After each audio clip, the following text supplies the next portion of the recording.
My people,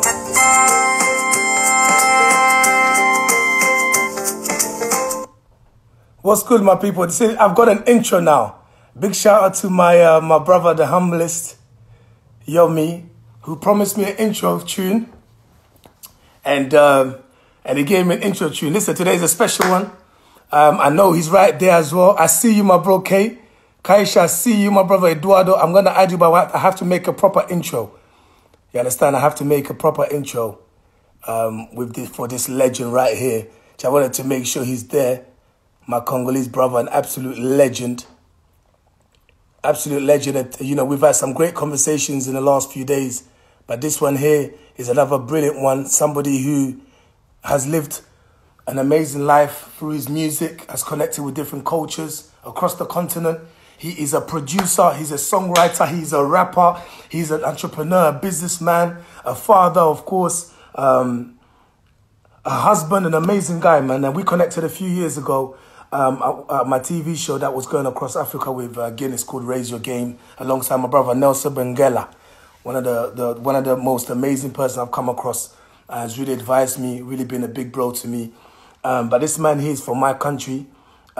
He's based in Lisbon, Portugal. He's been a legend in the game for so many years. Has won many awards, including Best African Act at the Cora Awards. You know, one of the first to be nominated for Best African Act at the MTV Awards as well. He's still going. There's so much to find out. But really what I wanted to speak to him about is our country, Congo, his perception. And of course also, you know, the countries that he's touched around the way, especially the Portuguese Africa, in Cabo Verde, Mozambique, Angola, you know, it's non-stop. So without further ado, I'm going to introduce this legend, right? I'm going to bring him on. Let's bring himself, the main man himself, Kaisha in the building. Come on. Come on. I'm still yet to get my hat. I don't understand. Every time you have a different color on, I feel like you're wearing my own colors, man. Which one is my color, bro? Whichever you want. You can say your whole collection. How are you? So listen, let me play something. 1 second. I just need this is you know, 5 seconds on both sides is fair enough.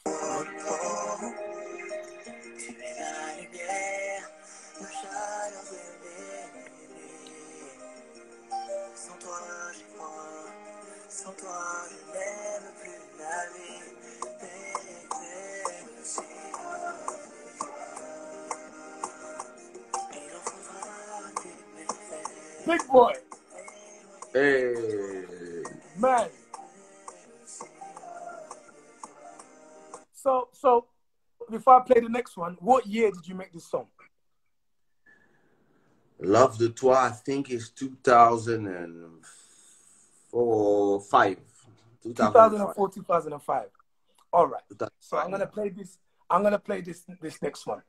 You know, if you haven't come across this song anywhere in a club somewhere around the world, heard it on someone's ringtone, or maybe it's just someone just saying it or dancing to it at one of them, you know, those, what would you call it, that dance competition, at some point you must have heard it.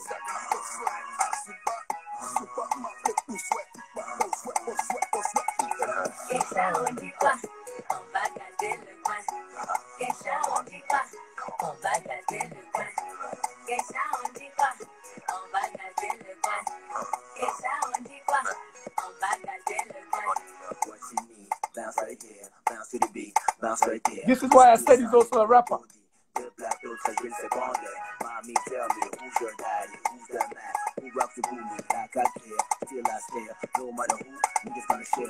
Listen, what year was that? Tous les mogos, cacher toutes les go. Cacher toutes les go. Oh, listen, oh my, look at that, we've got a princess. Oh yeah, this one. Hello. Ça va? Look at her, man. How old is she now? She's gonna be 3 in a month. She's gonna be 3 in a month. Yeah. So, bro, man, what year was that song? What year was On Dit Quoi? On Dit Quoi was 2003. 2003. Now, for those who may know or may not know, this brother right here, he's got so many different arms to him. Every single time I see him online now, it'll be a different day. Like, I'll see you tomorrow and be like, okay, today's the producer, I see. And then I'll see the next day, okay, today's the singer. Okay, today's the businessman. Okay, today he's the father. Okay, we get it. And then another day will be like, oh, today he's his father's son. Okay, so this is how I catch up with you. Let's take it back. Yeah. Kaisha, you was born in the DRC, which was then Zaire. Yeah. Mm-hmm. Yeah. And then you moved to France at an early age. Yeah. Yeah. So how old was you when you moved to France? I was 7. 7 years old. Yeah. So that's pretty young. So your first 7 years in Zaire, do you remember at the time, DRC? I got like decent memories, you know, like, and I don't know if my memories are memories of every time we would go to holidays, go back there and come back. But I got memories of, I remember stuff, but I remember big houses. I remember waking up at the sunrise. Yeah. I remember malaria. You remember that? That was a standard thing with most of us. Yeah, yeah. Yeah. And Nivakin. Like, but I cannot say that I remember, like, because that's far. So I have memories, and I also have a lot of stories that my mother told me of the things we would do, etc. But it's not as if I remember more being young in France. Okay, so you have the French memories. So this is why it's interesting. This is why I've titled our conversation "Forgotten Land," because, of course, you know, coming from DRC, your music has taken you all over the place. You know, but and you know, this side of the conversation, because we've got some time. This side of the conversation, first of all, is just to set the foundation, to set the level of credibility in terms of who you are, so people then can engage and understand some of the things you're talking about. You know, you come from a big family, right? You come from a significant family. Of course, you know, your father is a notable man in Congolese history. Your father is still engaged in Congolese history right now. And I wanted to just, you know, just brief, 15 seconds, just break down who your father is, who he was then when he was growing up and who he is now. As I was growing up, he was part of the government of the first government of free Congo, Zaire. And so when we moved, so before that he was a brilliant student, then wrote some books, and then became part of that revolution of freedom, then of independence, we'll say. Yeah. Then became sent as an ambassador in France. Okay, so that's why you guys ended up moving. Yeah, that's why we went there. But then sent back to Ivory Coast. Okay. Which is why I also had an Ivory Coast passport. And, so you also had an Ivory Coast passport? Yeah, I had 4 different nationalities. Find out some stuff today, man. I had 4 different nationalities. Wow. We're gonna get there. Take your time with me, bro. Take your time with me. I'm taking my time. So let's go. So we went from that, France, then in Ivory Coast, then went with my. So now she decides she wants to put her iPad here in the middle. This is what happens. This is the beautiful part being a father. It's all a part of you. We love that. It was just for me to. And then he became. There was Belgium. Okay. Then he was sent back to become Minister of foreign affairs. Yep. And I think before that or somewhere, there was transports. There was different things. Okay. Security too. He is the one who cemented the first relationship between Congo and China back when Zaire was worth $4. So that was before the craziness. Like his story is so long, and the things that he did in politics are so big that you cannot really resume in exactly in 2 seconds. But currently, in 10 seconds. But currently he's been vice president of the Senate. So back when, because we had a long war, right? Yeah. After the war, they asked every different factions to come back and reunite the country. So at that moment, he became the vice president of the Senate, and now he's a senator. Okay. Senator, he represents his land where he was born, Bandaka. Yeah. And he represents the Equateur. This is represent. So you're from the northern part around that. Yeah. You know, you're a Mongala. Like my brother Fali Pupa. Yes, a few of you, Trezor Luala. All you guys, we see you. So just to be clear, I'm from Bandundu. So just to be clear, but we're one. So it's very interesting because you turned out to be a musician in your own right, a very successful career, notably by the various awards you received, the fan base that you've had around the world. You lived a decent life, and many will say, forget many. Let me speak. I would say, man, why didn't you just stay where your father was, took advantage of that, and just gone into that angle of business, politics, corporate world? What was it that pushed you into music? Music itself. When you are a musician and when you are inspired, it doesn't matter where you are from or what you have. What matters is that you feel that you need to create. Yeah. And most of the time, a lot of musicians feel the same way, but they are sons of kings, sons of queens, sons of politicians, or daughters of somebody from a big corporation, and it's frowned upon. Yeah, this is where we're going. And I really wanted to be a beat maker from the early age of 8. I started making beats. I started being obsessed with it. But as long as I was good in school, they would let me do whatever I want. But for them, it was a hobby. And they told me a lot of time, it's a hobby. It's a hobby. It's a hobby. In the beginning, it's laughing. Then the pressure change. It becomes like, yo, it's a hobby. When you're 15, they're starting to see that, yo, this is still a hobby. This hobby is becoming real. So don't forget it's a hobby. But at the same time, you have the grades.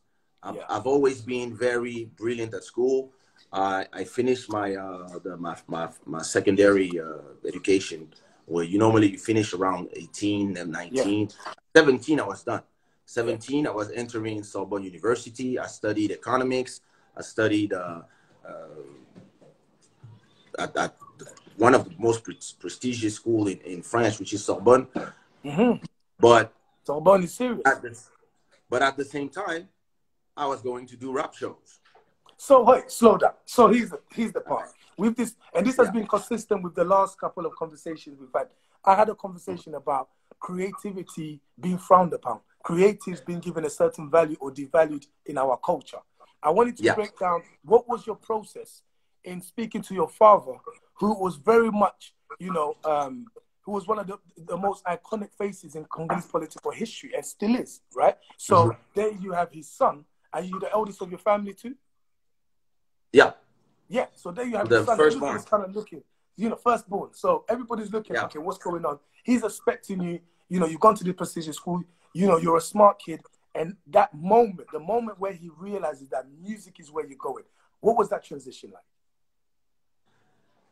I think that there was no real transition. I think it just happened, and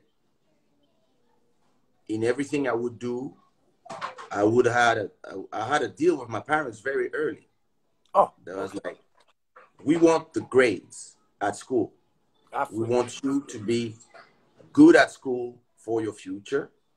Yeah. And what you do on your free time, you can do on your free time. Of course, before you get to 20 years old, yeah, you got drivers, you got security, because you are the son of somebody. And Yeah. at that time, it's not the time of the everybody has a phone, so people can kidnap you, people can assassinate you. Yeah.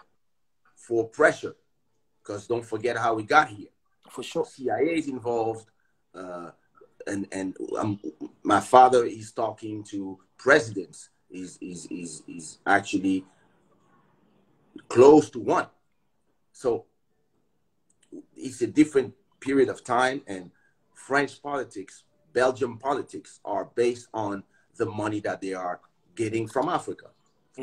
It still is, to an extent, but at that time, it is actually their bread and butter too. Yeah. Like, they need us, and they need to control every different power that is bringing them the money that they are receiving from, etc., etc.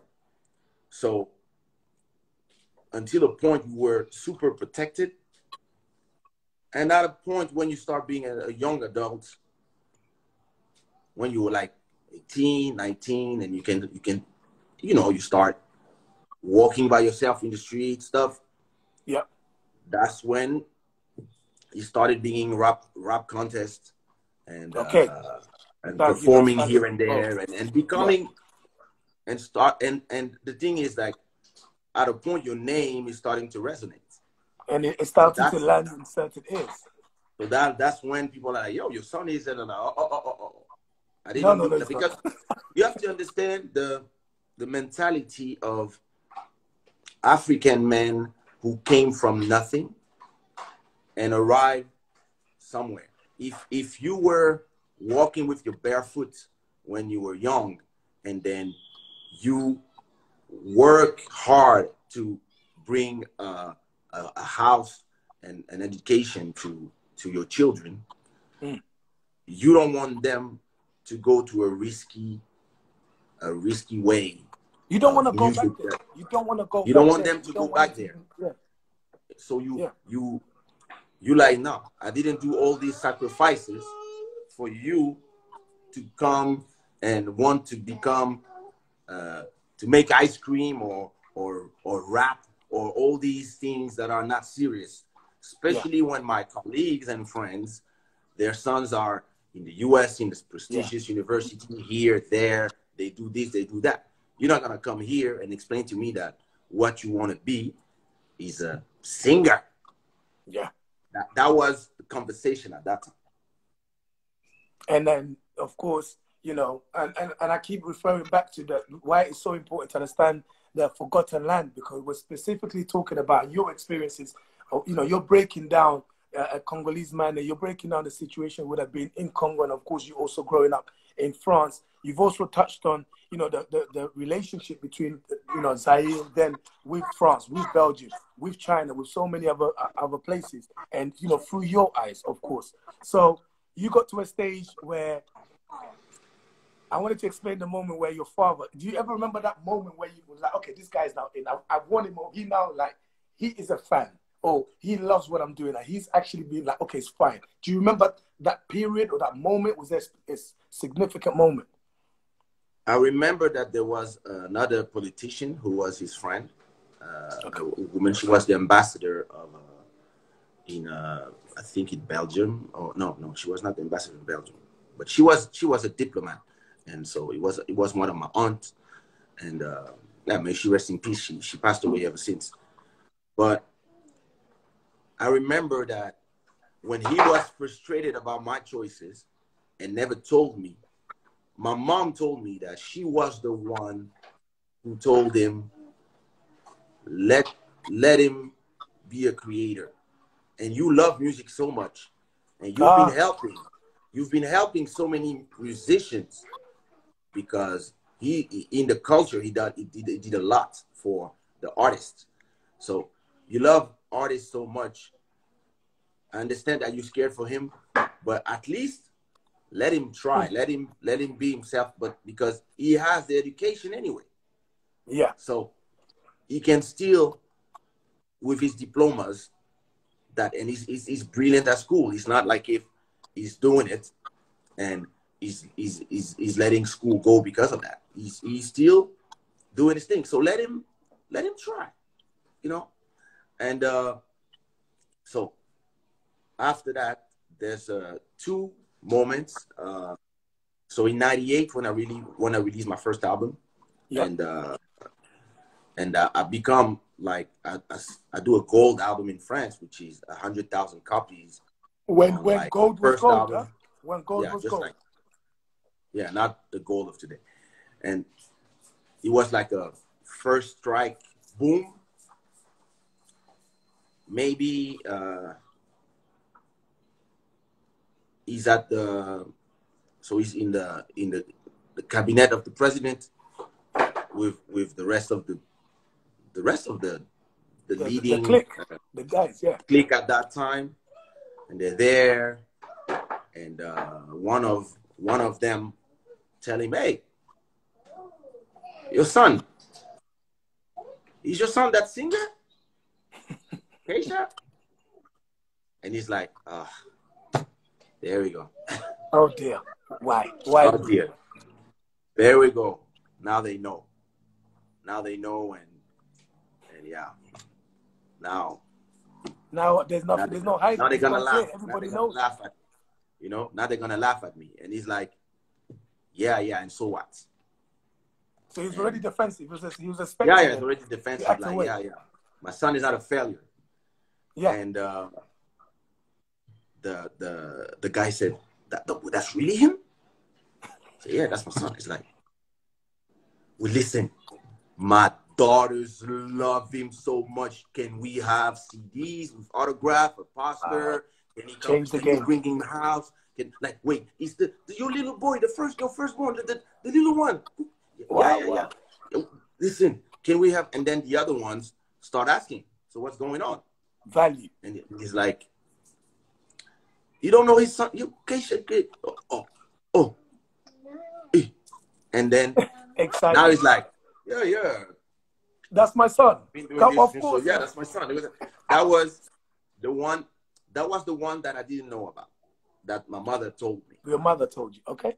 Then there's the one that I know about because I experienced it. He was going, I think, in Mali or Kenya, I don't remember where, and he was on a diplomatic mission to meet one president, probably the president of I don't know, remember if it was Kenya or somewhere, but he was there on a diplomatic mission, and so he arrived with the rest of the African leaders, in the airport. And when they are in the VIP lounge, and you know when you like this, you have those women that bring you in take care of the stuff. And then in the airport at that time, when they are like in the VIP salon and stuff, my music starts playing. Your father was getting attacked left, right, and center, man. He was. And my music is playing, and then he tells the young lady who was taking care of him and his delegation, and he says, "Hey, that's my son. That's my son." And the girl says, "Keisha is your son." Yeah, right. Yeah, Mister. Yeah, right. So me, I'm in Paris chilling, and my phone. You get the call. Get the call. I was like, I see my father's number. Like, oh. So I stop whatever I'm doing. I'm like, yeah, Dad, how are you? And he's like, hey, Keisha. And I'm like, Keisha? Keisha? When you call me Keisha? Since when? No, but my son calls me Cuckoo, which is my nickname at home. The nickname from your dad, okay. Yeah, so Keisha, okay. Yo, Keisha, listen, I'm here with one of your fans. Talk to her. I'm like, huh? Wait a minute. Since when you talk to my fans? Since when you claim me? What happened? Dad is now your the dad's now your PA. He's your promoter. He's your manager. That's what happened. And now he's like, so, oh my God, are you really Keisha? Yes, nice meeting you. Oh my God, I'm with your dad. I work for the embassy. Da, da, da, da, da. Oh, okay, nice. And me, I'm like, It's like, oh yeah, don't worry, I got CDs. And then after that, my mom told me that everywhere I go, my father, when he meets a president, people, he gives them he always CD. bring a CD every time. And I was like, wow. And Keisha, to me, this is the moment where my career is successful. Not the sales, not the money, but the pride of my father who's larger than life. This is the moment where I feel that I am somebody because he is proud of me. Let me now. We are halfway. We're 28 minutes into this interview now. And this is where I wanted us to arrive. And I'm so glad. I'm so glad you play game. Big up to DJ Edu. The greatest. DJ Edu, what up? I remember the day Edu was interviewing you in Congo at your house, and he messaged me and goes, man, bro, I'm at Keisha's garden. This is not a garden. This is a forest. Their garden is a park. I said, yeah, bro. Yeah, you went to interview the wrong guy. You went to I remember that. Edu, man. Always, and I remember so one day for him to be when here. Edu arrived, like, because we have an armed guard at the entrance of the house, and then you still have, like, those long gardens, and then so when yeah, there's somebody, let him in, and like he entered with like, wait a minute, do you have police in front of your house? Yep. Edu was confused. I had to break down some things to him. I said, Edu, you didn't know? Okay, this is what it is. So, you say your greatest, your success came from when your father, became your fan. And I could relate. That was exactly the same process with me. Exactly the same process. So now talking about the forgotten land, you, with your music, where you have gone, with where you've been exposed to, when we look at Africa, especially right now when we talk about Africa in general terms, they really do think about, the South Africa, Nigeria, and I talk from Ghana, and then you hear Kenya come up. When Congo comes up, it's within a certain subject. And sometimes it is just music. Sometimes it is just about the unsettlement, the war that we've had, our history. You don't often hear, people will talk about the Angola of this world. People may not talk about the Cabo Verde, Mozambique, those places. And you've lived in Portugal for so many years. And when we talk about this campaign INFORAFRICA, it's supposed to be Africa.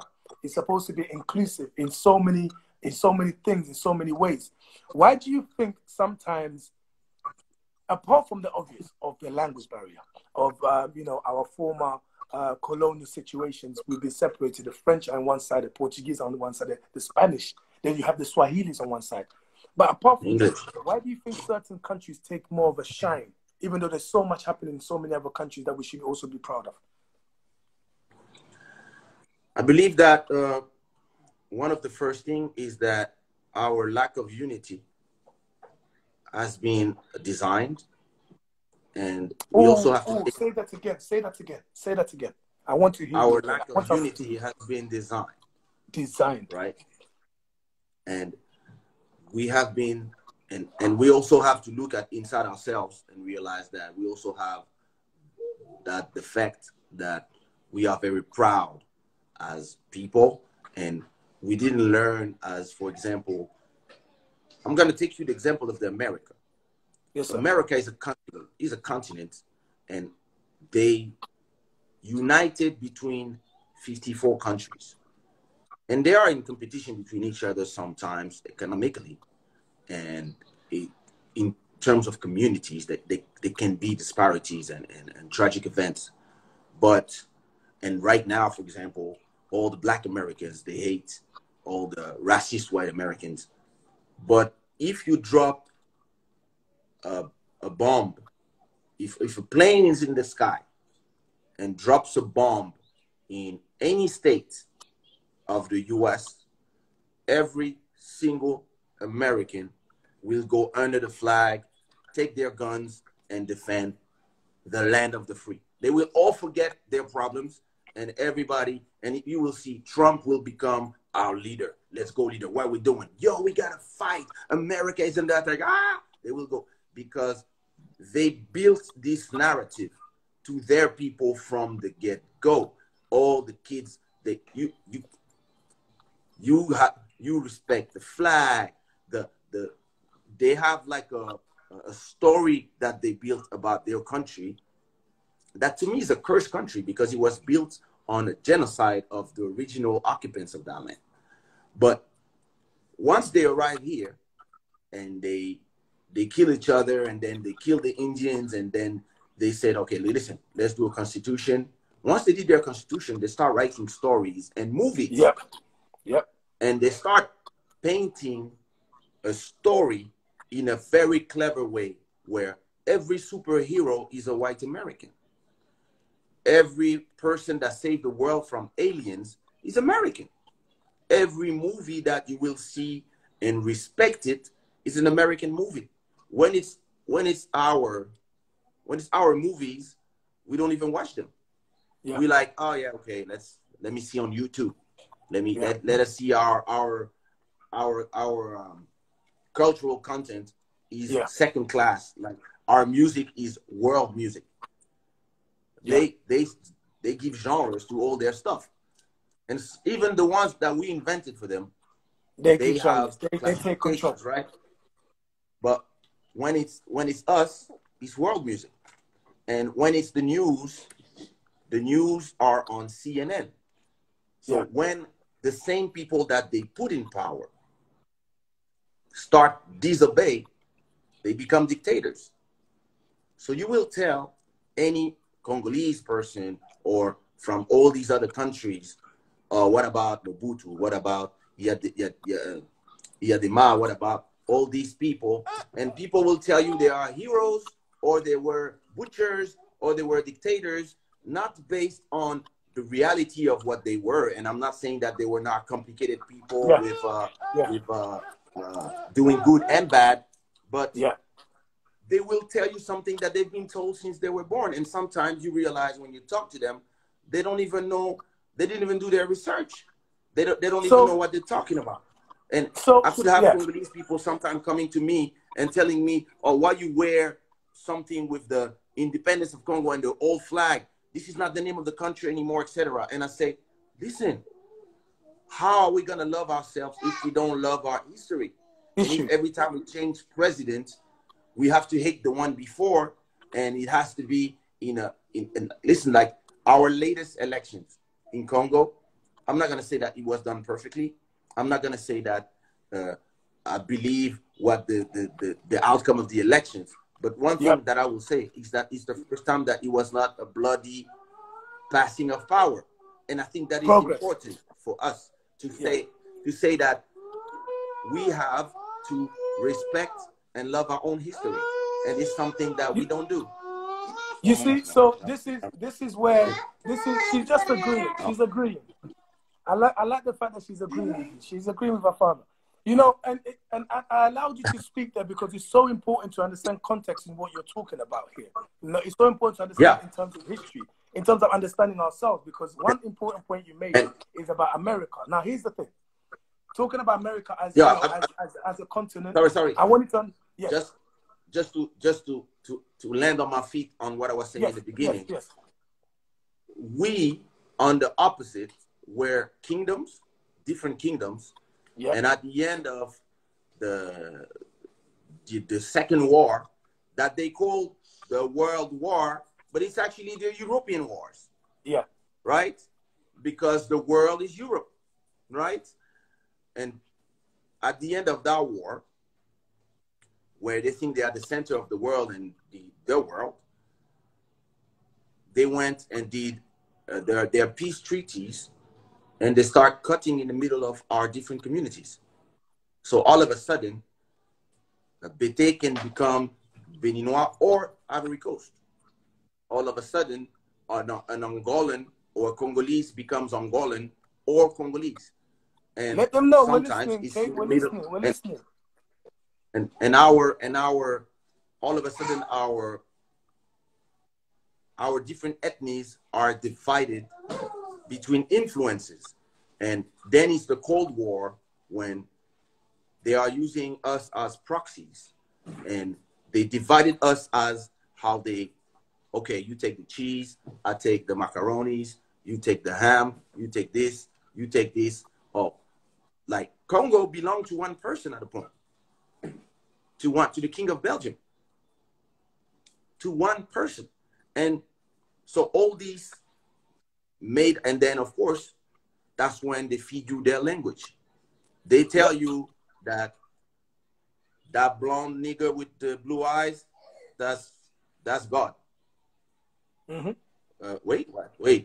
What about Mami Wata? What about voodoo? What about my religion? Forget that. You speak French now.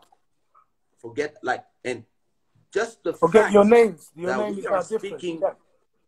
just the fact that we are speaking a language that is not the language of our ancestors tells that. So we are walking contradictions. We are walking evidence of what happened. We are Like, walking contradictions, walking evidence. So let me ask you this. Now you've explored, you know, and I'm glad you're staying on point with this, and that's why it's not for me to speak. I can speak all day long. The only difference in this conversation is the fresh information can only come from you and your perception. Talking about you, we don't really speak our languages. You know, we have our own ways of conducting. You know,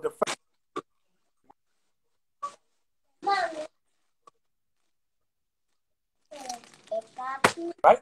You know, your Zouk vibe, your Kizomba vibe, that vibe has really, and of course, you know, the Francophone as well. But I want to really touch on Portugal and the Portuguese Africa. You know, the Guinea-Bissaus of this world, the Cabo Verde, Angola, Mozambique. A big shout out to my brother Nelson Bengala, who's definitely here, and all the Portuguese Africans that are here. Hello, obrigado, yes. To the bank, yes, I'm getting it. So tell us, what's the major difference that you've understood of that world as opposed to the Francophone side or the Anglophone side? What's interesting is that every landowner, if I can say, came with a different mentality. What's interesting about the French or the Belgium when they colonized parts of the world is they came to suck the energy out there, to suck what's in the land, and then whenever they left, they destroyed everything behind themselves. And they're here telling you that, yo, you know, there were some good things that we did. We left some good things. We left some roads. The only roads that they left were the roads that were going from the city to the mines. Those are the ones they were using, but they didn't construct, and they didn't leave people educated. If you take the Americans, who they didn't come to your land, they came to our land, and they took people and they brought them there to become slaves. Well, at least though the ancestors, the descendants of those people, they become the P. Diddy's and the Dr. Dre's. So and it is still a place of inequality, but it's a place where you can become a billionaire being a black man, being of an African descent. So this happened differently there because of context and because of how once you became free, it took a big transition from that to the segregation to now you have black people who can unite and be leaders and have money and stuff. Right. The Portuguese, interestingly, wherever they went, they fucked a lot. They mixed. You know, that is so interesting you said that. Just because I know where you're going, so I'm going to let you go. Go, my brother, I'm listening. They mixed themselves a lot, and they left a lot of children, and they really mingle.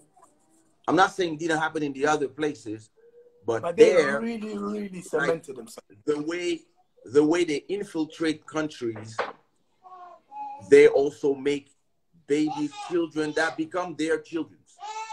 And so it changed the way Brazilians look. it changed the way Mozambicans look.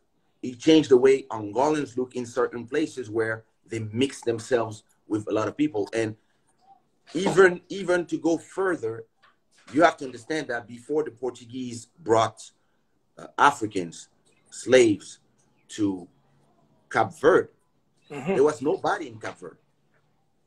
There was no one. There was no. What do you mean? What do you mean? There was nobody in Cape. There was nobody.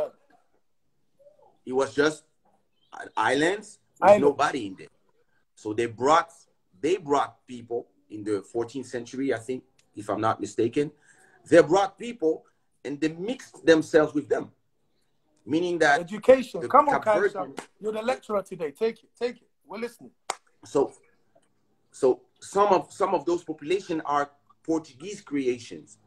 So there's an interesting dynamics here when you know that 100% of the Cape Verdeans are Africans that are mixed with Portuguese. So that's interesting the way they did. And the music part is different because of that too, because you have directly inside of those music, you also have the Portuguese music inside. And so, and from a country to another is different. If you take Guinea-Bissau, before they went to war to liberate themselves, they were all and don't forget that Portugal became independent. Came out of dictatorship only in 1974. So until then, all those countries were lands of the kingdom of Portugal. So it's different because it's a kingdom. It was not democracies. So you had different ways that those, like for example, when the king of Portugal sent his son to Brazil, his son realized that after all these mixes, the girls were hot out there, and he didn't want to come back. He didn't want to come back. Information. The girls were, and he stayed there. And he's actually part of the reason why they wanted to become independent at a point, because they were more powerful than Portugal. So, and I think the mindset, I'm saying this to say that the mind state of every occupant defined the outcome of a lot of different countries. The Belgian, they saw Congo just as, I'm not saying some of them didn't love it, but most of the Congolese and French people, their nature, they see Africa as a way to make money, and that's it. The Portuguese, they went there to explore, of course, but then a lot of them, they stayed there and they mixed there. They stayed. The English one, they said, we want to be here. They were like, yo, and the German ones are different too. For example, if you go to one of the only country that after the war was controlled by Germany, which is Namibia. The country is quite modern. Like, you know, you see the roads, you're like, what happened here? Like, the Germans, like, and like, we'll keep it straight. It also changes the, you know, they are very, the Germans are like that. So it reflected on the colonies. And so that's very interesting that the first time I came to Portugal and I turned on TV, so we have the national television here. It's called FTP, Radio Television of Portugal. So I go, I'm like, so that's I got in a hotel, so that's pre big internet. I'm talking about 2003, right? So I turn on TV, I see RTP1, I said, okay, RTP2, okay, RTP3, okay, RTP Africa. I'm like, wait a minute, what is this? And they say, that's the African channels. So what you mean, the African channel? Well, that's the one where they give all the news about all the ex-colonies. Sorry, I have to do Cerelac while I'm talking. So no problem. This is where you have all the ex-colonies, all the news about Guinea, the news about Mozambique. You have the journals for them. I was like, what? I thought it was the racist country. Well, I mean, to an extent it is, but they have the news of all the colonies. And to me, that was like, colonies, all the interest. I was, wait a minute, this is supposed to be, if you look from the point of view of the French, this is a poor country. And the French have never had a channel that will concentrate a national television that only talks about the what's happening in their ex-colonies. And even in the airport, when I arrived here the first time, there was a queue for the foreigners. So back then I had a Congolese passport. So they had a queue, a line for the foreigners. They had a line for the nationals and Europeans. And they had a line in the middle for CPLP. And I was like, what is this third line? It was like Brazilians, Guinea, like everybody that comes from the ex-colonies, they have their special line. I was like, what the fuck? What happened here? And that was a super interesting moment for me because I realized that, sorry, I'm cooking at the same time. No problem. Bro, be a father. We appreciate father giving us some joy. So that's when I realized, wait a minute, things are so different here. How come? And how come my whole life I've been told that this place is like a shit place where there's nothing and everybody's racist. And because back in in France, the French don't respect the Portuguese. The French, they see them as the people who just guard your building and you know, they're the concierge and or they're in construction. So they consider the poor, they consider the Africans to the Germans and the thing, right?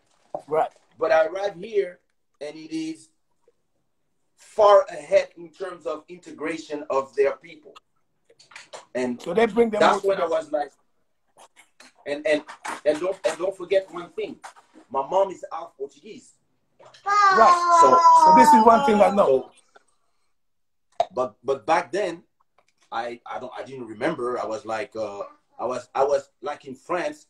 They love mocking the Belgian and mocking the Portuguese. They love making Portuguese jokes, right? So I was making Portuguese jokes all the time because you didn't know. Until my mom told me, do you know that before I got married to your father, my name is Catherine Lopez da Silva? I'm like, what does it mean? I say, well, I'm half Portuguese, nigga. You are. So you that must have hit you. What? She hit you with a DNA test. So, okay, listen, we've got 10 minutes left of this interview, right? So this is the moment where we've reached, and a big shout out. Let me just check this right here. Somebody actually made a comment. Juicy one that said my favorite song. I like it. Good. That's what she said. My favorite song is I like it. So I wanted to just listen to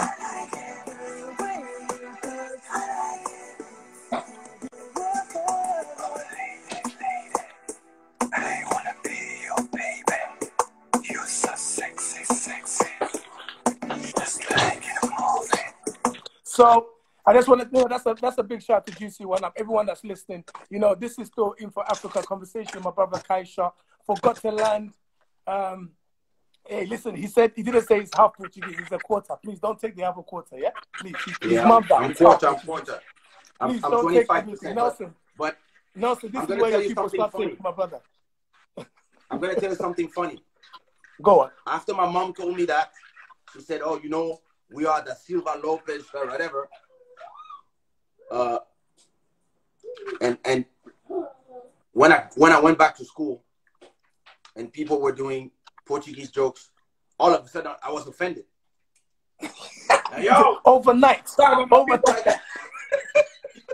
Oh, the same guy that was making probably one of your own jokes was repeated, and then you became offended. The next day I'm offended by the jokes. So, okay, listen. This is the moment of the conversation where we want to look at solutions, yeah? We want to look at moving forward. The reason why I called it Forgotten Land, because I really wanted to focus on the Portuguese angle of Africa. I really wanted to talk some conversations on Congo, some conversations on the reasons why we are the way we are. And that's why I love the fact that I could allow you to talk and really break down some stories and history. Now, moving forward, if we had to ask you, Kaishai, for your remedy, where do you think we could start in order to start bridging that gap? Because we talk about bridging the gap between Africa, the motherland, and and the diaspora. Our Brazilians, our Americans, and people around the world who are Africans. But within ourselves on the continent, how do we now start to make this forgotten land come at the forefront? How do we start this conversation? What would you propose? Something that I would do, it would be, so if you remember what I said earlier, I talked to you about, sorry, I'm with my boss, right? No problem. We were with the boss too. The boss has allowed us for the last 45 minutes of peace and freedom. I respect her. I expected 5 minutes. You serve, my lady. So, yeah. So you'd propose?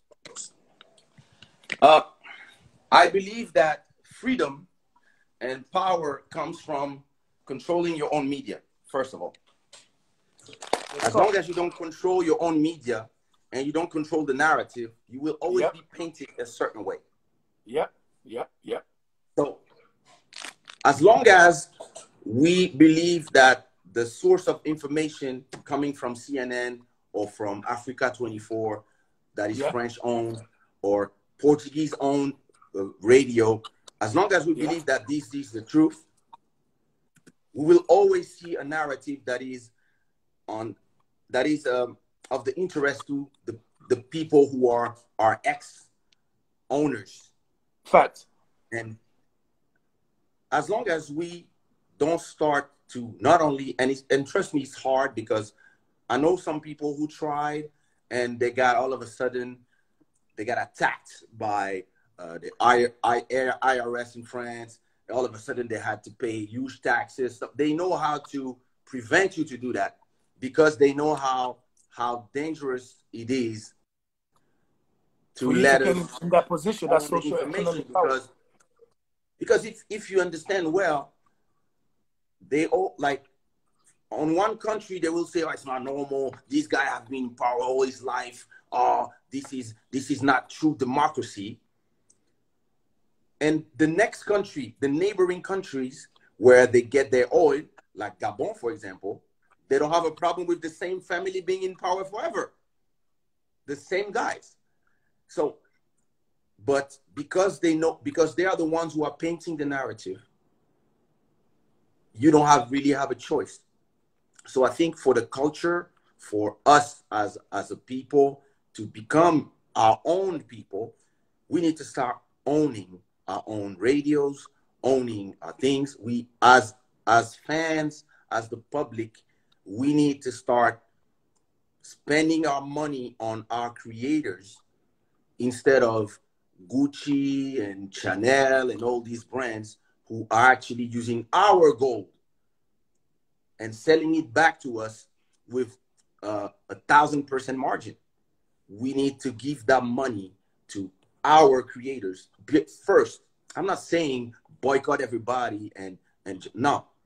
Spend also that money on your artists, your creators, your and on your media, and also don't just be there consuming, and start also being a force. Like when you see how we love to complain, and understandably, but at the same time, we go to their own television to complain. We don't amass all of ourselves. Do you know the buying power that we have? The money that we bring to all these communities, we give that money, and when it comes to ourselves, we don't let this money in the community. We put our money in their banks because we believe that it's safer there. So we need to have responsible people become our bankers, our community leaders. We need to say we want our music to play in our radio, and Not being like, yeah, but in our radio, I will not have listeners. No, we need to all be listening to our radios so that our radios become strong. So then we don't complain that it's only one or two of us that make it to the big radio, because all of a sudden the big radio is us. So other communities are doing this. Chinese are doing this. The Jewish are doing this. The Arabs are doing this. Whenever they go, they bring their community, they bring their power, and they bring their firepower with them. We keep hearing out this same thing. You know, every time I ask this question, it seems to be the same answer in amazingly different, interesting ways, right? So, like, let's look at the future now. We're talking about this. You have two children, right? That's correct. You have two children. Yeah. An older one, of course. And two that I know of. I'm joking. I'm joking. You are Portuguese, to be fair. So, how old is what's your daughter's name? Asia. Asia. How old is Asia? She's about to be free. She's going to be free. Yeah, you said she's about to be free in a month's time. My daughter Eliana, she's going to be free in October, right? So I had these aspirations for our children. You know, we've got about 2 minutes to go. I wanted to, what kind of futures do you see? Because we can only do so much and then pass on. You know, for them to then pass on. What kind of future do you hope for your children to be able to pass on from what you've left? Your belief, the things you're talking about, in order to be the smaller picture, part of the bigger picture for Africans around the world, for your children. What I'm doing for my children is, you know, everything I've created, companies, music, all the assets, stock option I'm buying from their companies, I'm leaving these to my children because I want them to be their own bosses. I want them when they get 18 and when Asha gets 18, I want her to have enough assets that she doesn't need to worry about the day-to-day money. And so she can have a voice because she will earn her money anyway. She will have time to make a change. She will have time to make a change. She'll have the time, and she can focus on energy on empowering herself and others, because she will arrive there as a boss. Because this is what people mock Jay-Z because Tidal only have 5 million paying subscribers and the others have 100 million. But Ivy Blue will have a company that 5 million people are paying $10 every month when she gets 18. That's what he's been building, and that's one on my small level I'm building to. And that's what my father also taught us, because he will leave us with land, apartments all over Congo, and we are just not gonna sell it off. We're gonna continue planting and expanding those lands and making sure that we reclaim. It's about reclaiming.